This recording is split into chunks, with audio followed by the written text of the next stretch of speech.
शुरुआत बड़ी खबर के साथ। अयोध्या में मिल्कीपुर सीट से अजीत प्रसाद आज अपना पर्चा भरेंगे, नामांकन करेंगे। आपको बता दें कि सपा कैंडिडेट अजीत प्रसाद आज 11 बजे नामांकन करेंगे। सांसद अवधेश प्रसाद के अलावा पार्टी कार्यकर्ता भी उनके नॉमिनेशन में मौजूद रहेंगे। 11 बजे नामांकन होगा। अजीत प्रसाद जो कि अवधेश प्रसाद के बेटे हैं, समाजवादी पार्टी से इस बार मिल्कीपुर सीट पर उनको अपना जो कैंडिडेट है समाजवादी पार्टी ने बनाया है, और ऐसे में समाजवादी पार्टी बिल्कुल आश्वस्त है कि जीत सपा की होगी इस सीट पर। हालांकि बीजेपी भी कहा जा सकता है कि पुरजोर तैयारियां करी। फिलहाल आपको बता दें कि आज नामांकन होगा। सांसद अवधेश प्रसाद के अलावा पार्टी के जो तमाम कार्यकर्ता हैं वो नॉमिनेशन यानी कि नामांकन में मौजूद रहेंगे।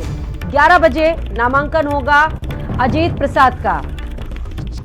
अवधेश प्रसाद के बेटे हैं।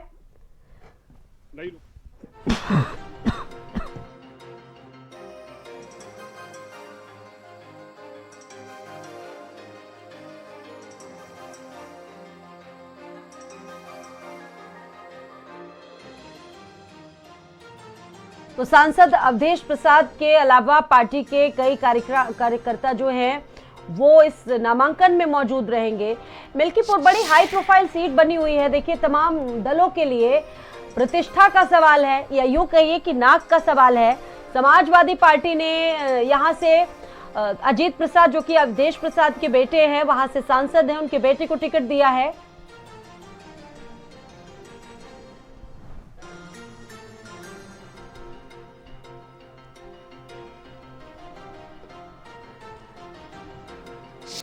और इस खबर पर बातचीत करने के लिए मेरे साथ दो सहयोगी जुड़ गए हैं। इस खबर पर रुपेश श्रीवास्तव मेरे साथ अयोध्या से जुड़ गए हैं और लखनऊ से अजहर मेरे साथ मौजूद है।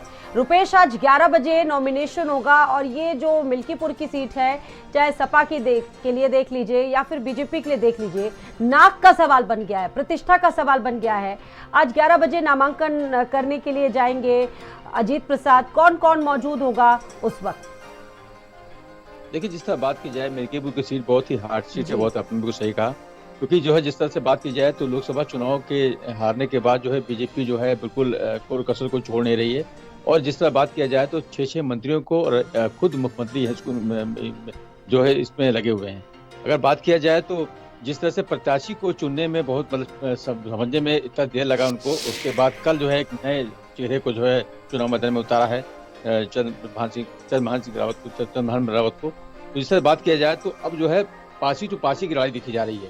तो जिस तरह जाति समीकरण जो यहाँ पर है उसको देखते हुए बीजेपी ने जो है अब ये प्रत्याशी को चुनाव मैदान में उतारा है और वो किसी तरह के कोर्स कसर छोड़ नहीं रही है। जितने कार्यकर्ता हैं उनको जो है बकायदा जो है ये हिदायत दी जा रही है कि कहीं कोई गली, कोई कूचा, कोई ऐसा चौराहा न छूटे जहां पर योजनाओं के बारे में जो दिक्कत है उसके बारे में किसी को दिक्कत हो या अगर कोई परेशान हो तो ना बताया जाए।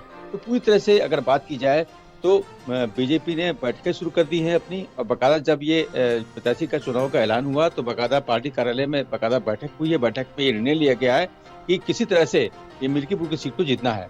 तो अगर देखा जाए तो इधर ये बीजेपी तैयार है। दूसरी अगर बात की जाए तो सपा के समाजवादी पार्टी के जो अवधेश प्रसाद हैं वो भी अपना बैठकों का दौर जारी करे हुए हैं।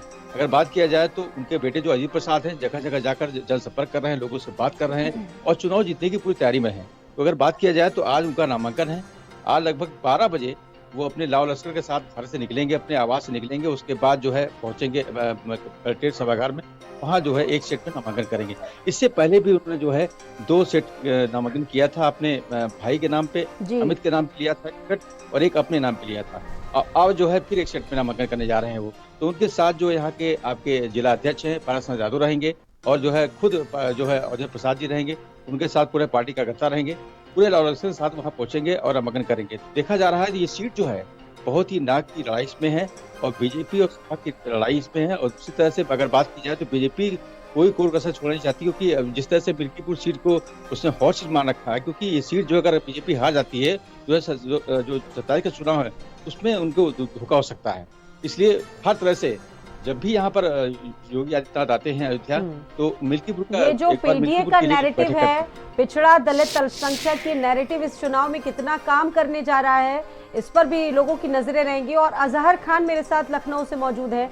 अजहर, आपने भी देखा होगा कि इससे पहले ये जो मिल्कीपुर का चुनाव है इसको लेकर बड़ी पॉलिटिक्स भी होती रही है, राजनीति खूब होती रही है, लेकिन आज जो है नामांकन है, लखनऊ से कौन कौन पहुंचने की उम्मीद है वहां पर, अखिलेश यादव के यहाँ से कौन कौन पहुंच सकता है, कोई बड़ा नेता, क्योंकि अवधेश प्रसाद तो वहां पर मौजूद रहेंगे, यहाँ से किसके पहुंचने की उम्मीद है? जिस तरीके से अयोध्या की मिल्कीपुर जो सीट है वो हॉट सीट मानी जा रही है। देखिए जिस तरीके से 5 फरवरी को यहाँ पर विधानसभा उपचुनाव होने हैं, ऐसे में समाजवादी पार्टी और भारतीय जनता पार्टी की सीधी टक्कर जो है वो देखी जा रही है, क्योंकि दोनों ही पार्टी की जो प्रतिष्ठा का सवाल है, क्योंकि दोनों ही पार्टी अपनी साख बचाने में जुटी हुई हैं। क्योंकि देखिए समाजवादी पार्टी की अगर बात की जाए तो उसने भी 40 स्टार प्रचारकों की लिस्ट जो है वो जारी की है। वहीं भारतीय जनता पार्टी ने भी अपने 6 मंत्रियों को लगा रखा है और मुख्यमंत्री योगी आदित्यनाथ कई बार मिल्कीपुर जा चुके हैं और वहां पर जनसभाओं को संबोधित कर चुके हैं। देखिए दोनों ही पार्टी ने अपने प्रत्याशी जो है वो डिसाइड कर लिए हैं। समाजवादी पार्टी की अगर बात कर ली जाए तो यहाँ पर अजीत प्रसाद चुनावी मैदान में है और भारतीय जनता पार्टी की बात की जाए यहाँ से चंद्रभान पासवान जो है वो चुनाव लड़ रहे हैं। देखिए बहुत ही महत्वपूर्ण हो जाता है क्योंकि आज नामांकन प्रक्रिया शुरू होगी, कलेक्ट्रेट जाएंगे, अजीत प्रसाद अपना पर्चा भरेंगे और उसके बाद 5 फरवरी को चुनाव होंगे। ऐसे में देखिए अवधेश प्रसाद जो है वो तो साथ में मौजूद ही रहेंगे और कई समाजवादी पार्टी के नेता भी जो है वो भी मौजूद रहेंगे और उसके बाद एक क्षेत्रीय जनसभा को संबोधित करेंगे अजीत प्रसाद। देखिए जिस तरीके से इस सीट की अगर बात की जाए तो जाति समीकरण समझने की जरूरत है।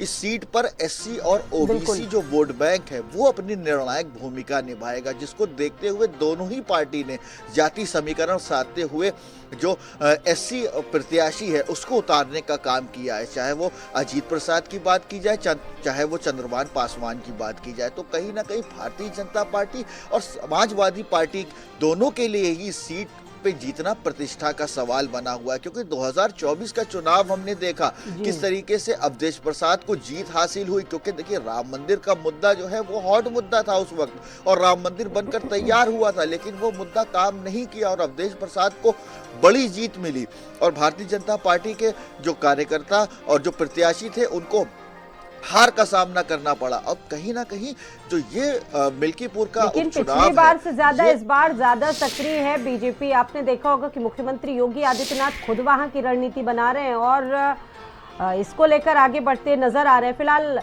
आपका शुक्रिया रुपेश। अजहर आप मेरे साथ बने रहेंगे।